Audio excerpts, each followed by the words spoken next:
Hello, hi guys! Magandang hapon sa inyong lahat. This is Jen Rodriguez, Mama sa Great Channel, a faith healer, also matarder. So, ngayong hapon na ito, tingnan natin nagsasabihin sa iyo ng ating mga gabay. So, this is a weekly gabay for the month of January 21 hanggang January 27 for the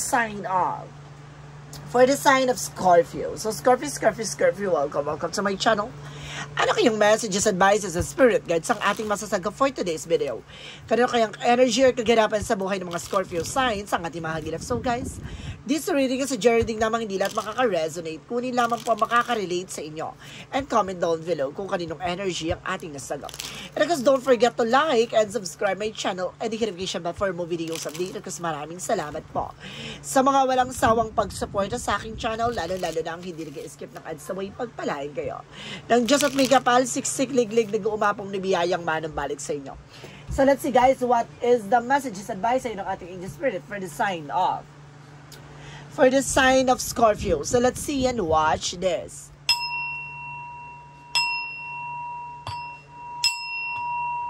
Ano kaya kaganapan sa buhay ng mga Scorpio signs ang ating mga hagilap? So guys, eto natutong kayo at bubulabogin natin angel spirit. Please give me information po.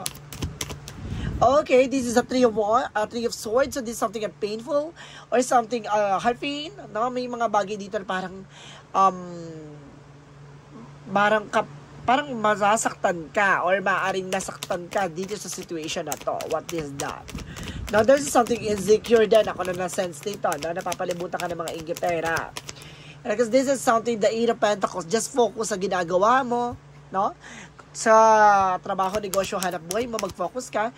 And there's a Nine of Wands, so something resilience. No? Kailangan magtiyaga ka sa kung ano man yung mga bagay na meron ka. Kailangan tahimik ka lang, hindi pwedeng bulgaran ka. No? Kailangan maging mahinahon. Huwag masyadong madaldal. No? This is something in the Nine of Wands for near to success, no? And this is something, the Seven of Wands, that you are also protected, no? Pinoprotection at pinapangalaga ng ating angel spirit. Excuse me. Now, there's something Seven of Wands. Additional messages with an eagle spirit. And because this is something, the Death card, that transformation, no? May mga pagbabagong magaganap sa buhay mo na magdadala sa iyo ng biglaan na pagbabago, no? There's just something and information na parang hindi mo in-expect na magaganap to, no? This is something an ending and a new beginning, no? May pagwawakas at may mga bagay na magsisimula na, ganon. No, hindi mo akalaing this is the moment na yon, no? And this is something the Four of Cups may re-evaluate or analyze. So, kailangan mo pag-isipan, no? Yung isang bagay bago ka mag-take ng action, kailangan lagi mong re-evaluate or i-analyze yung situation, no? Or i-execute, hindi pwedeng hindi pwedeng pala decision ka. Pag-isipan mo yung mga bagay na bago mo tanggapin yung isang bagay na yon, na pag-iisipan mabuti. The Three of Swords represent what? Diyan ka malalaman what is the Three of Swords. Represent with the Five of Wands. So may mga taong naiinggit sa'yo na nabibigay complication or may mga taong kumakalaban sa'yo na maaaring kumbaga na disappoint, no? Dahil kumbaga sa nangyayari, no? Maaring may mga tao sa paligid mo na kinakalabang ka, there's something complication, at maaring masaktan ka sa mga nangyayari na to, at there's a possible na maaring magbukas din to ng opportunity na malaman mo kung sino yung mga tao na iinggit sa'yo. This is the Eight of Pentacles, represent with a strength, with a confidence. Lakas loob mo, no? Naharapin at kailangan mag-focus ka sa ginagawa mo. Kailangan, there's a something consistency. Kailangan consistent ka sa ginagawa mo. Hindi pwedeng pabago-bago. Kailangan tuloy-tuloy. This is a Nine of Wands, so represent what? Nine of Wands represent the Four of Pentacles with a saving money, protect your power, protect your energy. So, napakalapit mo na para may isa kataparan ito, kaya kailangan mag-focus ka sa ginagawa mo. No, hindi ka dapat magpapalinlang, hindi ka dapat magpapagulo. What is the Seven of Wands? Represent what? Excuse me, guys. This is a Six of Wands for a victory as yours. Talaga magtatagumpay ka, na protektado ka ng ating mga gabay na kumbaga mapuproteksyonan mo yung mga bagay na meron ka, no? Maaring mapagtagumpayan mo yan, no? Walang akadlang, walang tututol dyan. This is a Death card, represented with a Queen of Wands. So something, an information with a confident. Kailangan hindi mo alisin yung kumpiyansa at tapang mo. Kailangan palaban ka dito. No, ang laki din ng pagbabago na magaganap sa buhay mo dahil ito yung mga nangyari sa'yo ay kumbaga, motivation or something na parang in-encourage ka na mas lalo mo pang tapangan, mas lalo ka pang maging palaban. No, ito yung malaking pagbabago sa buhay mo, no, na nagdala sa'yo ng transformation. What is the Four of Cups? Represent what? So, this is the Empress card for revert, no? Kumbaga, there's a something disconnect from the world and there's a something take charge of your situation. Kailangan, hindi ka dapat magpapa-apekto. Kailangan pag-isipan mong mabuti yung mga bagay na nasa paligid mo, itong bang tao na to, itong bagay ba to, kumaga mayroong bang consequences or something impossible na hindi maganda makikinatnan, or there's something, an information na kumbaga nililin lang ba ako nito, gato ganyan. Kailangan alamin mo, tuklasin mo, no, kung paano mo protection yung sarili mo. There's something, a retreat, and this is something, a new beginning and fresh start is coming. What is the Three of Swords and the Five of Wands? Represent what? And this is the Ace of Swords with a breakthrough. Talaga magtatagumpay ka, diba? Kumbaga laban sa mga inggitera, sa mga taong kumbaga hinihila ka pababa, but eventually you are rising from the ashes, diba? Kumbaga kahit napilit kang pabagsakin, hindi ka mapapabagsak dahil mamumukadkad ka talaga, diba? Aangat ka at aangat, diba? So let's see what is the Eight of Pentacles because the Strength card. Represent what? What is the Eight of Pentacles and the Strength card? So this is a tower moment for a mage of changes. Now, may mga pagbabago sa buhay mo na hindi mo akalaing magaganap yon. Kaya kailangan mag-focus ka sa ginagawa mo. Kumbaga, the more na-focus ka at kumbaga motivated ka sa ginagawa mo, the more siya, or sa tinatawag natin na confident is your key to success. Diba? Kumbaga, kasama siya para maisa katuparan at magtagumpay ka. Alisin mo yung, kumbaga, yung tamad or parang tinatawag dito parang pabago-bago ng eksena or nararamdaman, kailangan consistent ka sa ginagawa mo, tuloy-tuloy lang, diba? What is the Knight of Wands? Because the Four of Pentacles represent what? This is a King of Cups for devoted and supportive person, no? Kung may taong sumusuporta, ginagabay at pinaproteksyonan ka, no? Napakalapit. There's something full support, no? It's either ancestor guides, no, na mga mahal mo sa buhay na yumao, or either itong tao na sa paligid mo, na taong mapagmahal sa'yo dati, no, protectionan mo rin siya. What is the Seven of Wands and the Six of Wands? Represent what? This is a Page of Cups of the intuition, no? May gut feeling ka na you have an instinct and vibration na para maisa kataparan kung ano man yung mga bagay o yung hangarin mo talaga, no? Mayroon ka ng something, a conclusion, no? Mayroon ka ng parang pinaghinalaan na eksena na itong bagay na to, ito yung kumbaga humaharang o humahadlan sa akin or nag-create ng blockages. Kumbaga itong tao na to yung kailangan kong pakawalan, no? Alisin, no? At sinasabi na protection mo yung sarili mo dahil may mga tao sa paligid mo na naiinggit, no? There's something evil eye, no? What is the Death card, Queen of Wands? Mataas ang intuition mo dito, and this is something, the World card. Ooh, something trouble, success, diba? This is a big transformation, no? Na magdadala sa'yo ng, kumbaga, confident, no? Lakas ng loob, tapang, palaban. There's something empowerment, the Nine. This is a Four of Cups because the Empress card represent with a magician. So this is something manifestation. May mga bagay na unti-unti mo na mamamanifest. Ganon, yung bagong simula na to, kailangan pag-isipan mo mabuti. Hindi ka pwedeng bira-bira, hindi pwedeng pala desisyon. Kailangan pag-iisipan mo ng maayos at wasto. Yung magiging outcome, yung possibilities, yung possible eksena, yung consequences. Don't look at the bigger picture. What is the additional messages about sa outcome? So this is the high fight for a lesson learned. Matuto ka na sa mga bagay na nangyari sa from the past. And there's the Emperor that being mature enough and being grounded. So kailangan maging mature ka sa mga gagawin mong actions. And there's something na may mga bagay na natutunan ka sa nakaraan na kailangan bit-bit mo yon, no? Ganon, para hindi na maulit yung cycles. What is additional messages? Pagdating naman tayo sa career and finances. And there's an Ace of Wands for a new project, new plans, no? This is something, a new opportunities. And because this is something, the Queen of Pentacles, no? Just focus sa trabaho, negosyo, hanap buhay mo. And there's the Four of Wands for a lot of celebration, home family gatherings, ganon, homecoming. There's something, a new beginning, a new project, no? A new job, new business. Now, there is something good sense pagdating sa entrepreneur. Marunong ka mag-manage, marunong ka humawak na finances. No, you have the power para magkaroon ng lot of branches, no? Kung ano yung negosyo na buhay mo, what is additional messages? Pagdating sa love life, so this is a Two of Cups in a partnership. No, kung may partnership dito, there's a Seven of Swords, there's stickiness. May mga tao sa paligid mo na sumusubaybay sa inyong relasyon. May mga tao dito na maaring nagkaroon ng delays or cancellations sa mga plano, no? Oh, let's see what is additional messages pagdating sa health. And there's a Chariot card. So this is something in actions, no, and movement. Maraming mga disappointment kang mga nararamdaman o nararanasan. Kailangan mo pakawalan yan. You need to take an action. No, para hindi ka nagkakaroon ng anxiety, sleepless nights. No, nag-iisip ka, nag-overthink ka, you are being paranoid. Iwasan mo mag-isip ng kung ano-ano. Pag hindi mo kasi na sa katuparan to, yung bagay na to, or kagustuhan mo, nag-i-stress ka, kailangan matuto kang, kumbaga, mag-forgive sa sarili mo. Diba? Kumbaga may mga panahon at pagkakataon na yung gusto mo hindi mo pa makukuha at hindi pa masasang-ayon sa'yo. What is the magical fairy messages? Represent what? Magical fairy messages represent affirmation, no? To lift up your thoughts and energy, to attract what you desire, use positive affirmation. So, kailangan maging positibo ka, hindi pwedeng, di ba, more on nega, kailangan more on positive. What is additional messages for synchronicities? And there's a storm, no? Mayroon unos dito na susubok, no? Na maaaring subukan kang, no? Bayuhin, subukan kang, sirain. There's a something lost, no? Subukan mawala sa'yo. There's a star card, but there's a something recovery and healing. Diba? Kung maghahubog ka na sa ganyan, ba, magpapa-lost ka o magpapatalo ka pa ba? Subok ka na sa ganyan, Excuse me. And there's a joy, so magiging maligaya ka, no?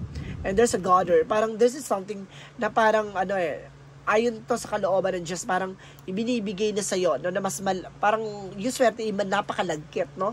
Hindi na siya hihiwalay pa. Kaya kailangan matuto kang lumaban at matuto kang proteksyonan yung sarili mo.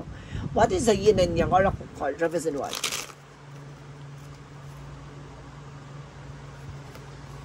For yin and yang oracle card, represent what? For yin and yang oracle card represent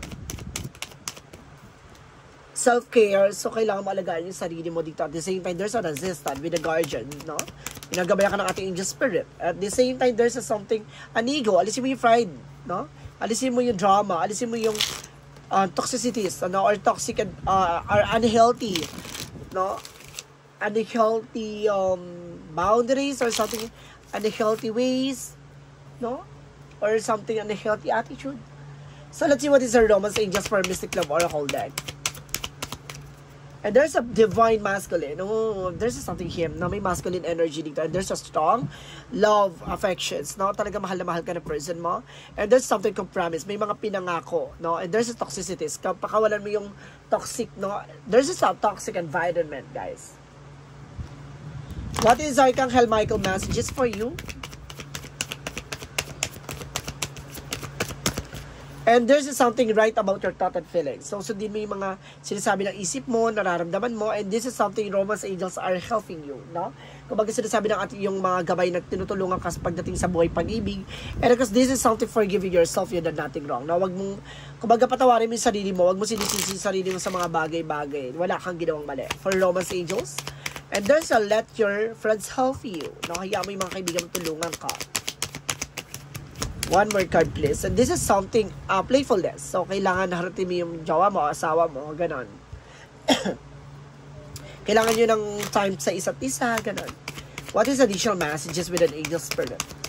And there's a let go, na kailangan pakawalan mo yung yung mga negative thoughts mo. And there's a study. Kailangan mong mag-research, no? Mag-isip, no? Alamin, tuklasin, ganon. What is the energy? Represent what? What is the energy? Represent what? And there's a Chariot card. So, this is something in action and movement, no? May paggalaw dito or unti-unti nang magkakaroon ng sign changes. And there's an appreciation, no? Mag-appreciate ka ng mga bagay na meron ka. Diba? I-appreciate mo yan. Magpasalamat ka, tanggapin mo. And there's something abundance. Talaga magkakaroon ka ng kasaganahan dito, guys, na nag-uumapa. Diba?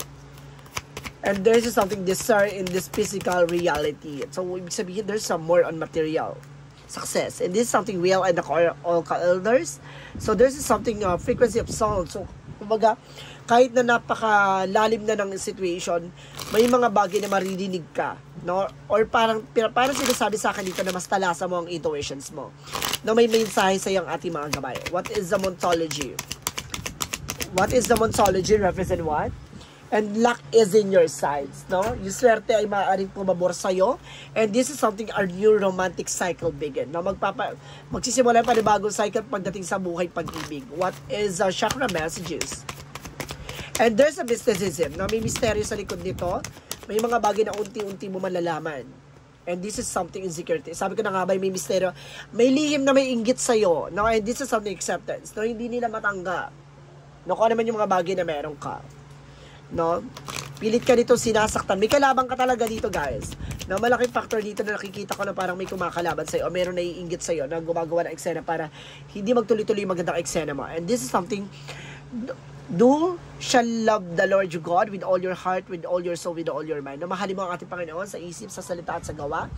And because this is something, I am with you always, even at the end of the world. No? Nandyan lang daw ang ating Panginoon, ginagabayan ka kahit akala mo pinagsakluban ka na ng langit at lupa. No? What is additional messages? One more card, please. And there's a love. No? There's a love and movement. No? Unti-unti na magkakaroon ng changes pagdating sa love life.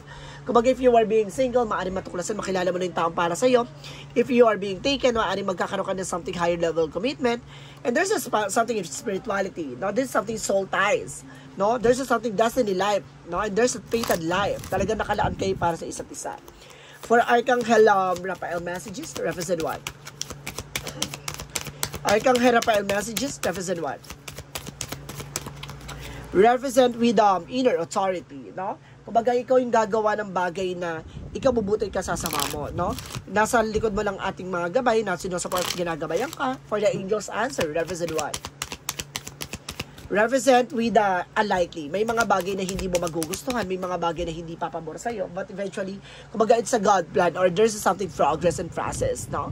And there's a peaceful resolution. Magkakaroon ka na kapayapaang solusyon. Kailangan mo lang magtiwala, ha? Na lahat ng mga bagay na nangyayari sa'yo, there's something instrument with the God. Na plano niya yan, may gagawin siyang eksena dyan. Kaya may mga times na nandun pero nagkakaroon ng delays and cancellation dahil may mga bagay na kailangan mo nang mauna or unahin or kailangan mo munang linisin or alisin bago niya ibigay sa'yo yung mga bagay na nakakagustuhan or kahilingan mo. And this is something, the situation written from.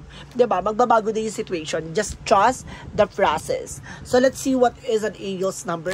Represent what? And there's a 1994 cycle na kailangan putulin, alisin yung sistema na para hindi na maulit yung eksena. This is something a karma will be paying. You abyss it, release the need to control because you can not first thing, learn your lesson so they don't repeat it in the near future. Make some space for something new experiences. Diba? Kumbaga, kailangan mo ng space sa isang eksena para magkaroon ng panibagong kaganapan. Hindi na paulit-ulit. No? Hindi na paulit-ulit. Kailangan there's something changes and development and transformation sa buhay mo. No? Kumbaga, dapat hindi na mauulit yung mga ganun sistema para may panibago ng magaganap. No? And of course, magkakaroon na lang pagbabago sa buhay mo. For our messages of life, represent what? There's something appreciation. No? Talaga double clarification with appreciation, guys. May mga bagay na dapat marunong ka mag-appreciate ng mga bagay na meron ka. I am grateful for the abundance in my life as I direct my thoughts towards all that is wonderful in my world. My troubles and worries, lightened with a full heart, I appreciate all that I have. Today, I accept what it is and choose to be satisfied. I express my love and thanks to the universe from the wealth that is mine. So, maraming aspeto, no, pagdating sa bagay na meron ka. Kailangan magpasalamat ka. Lahat ng mga bagay na binabahagi, lahat ng mga bagay na pinagkakaloob, kumbaga ayon sa kalooban ng Diyos. Kaya meron ka dyan at natatamo mo yung mga bagay o kumbaga natatamasa mo ang kung ano man ang mga bagay na meron ka. Kailangan magpasalamat ka sa maliit o malaki o maliit mang bagay na meron ka, no? Lagi mo pakakatandaan kung ano man yung mga bagay na meron ka, mas lalo mong pagyabungin at palakihin yon. Mas lalo mong mahalin at tanggapin kung ano man yung mga bagay na hawak-hawak mo. So guys, this is weekly gabay for the month of January 21 hanggang January 27 for the sign off. for the sign of Scorpio. So Scorpio, maraming salamat for this wonderful reading. So once again, this reading is a reading namang hindi lahat makaka-resonate. Kunin lamang po ang makaka-relate sa inyo and comment down below kung kaninong energy ang ating nasagap. And of course, don't forget to like and subscribe my channel and hit notification bell for more videos update ko. Maraming salamat po sa mga walang sawang pag-support sa aking channel, lalo-lalo na ang hindi nag-skip ng ads, naway pagpalain kayo ng Diyos at may kapal, siksik, liglig, nag-uumapaw na biyayang manubalik sa inyo. So let's see guys, maraming salamat and see you in the next video. Bye-bye and babush!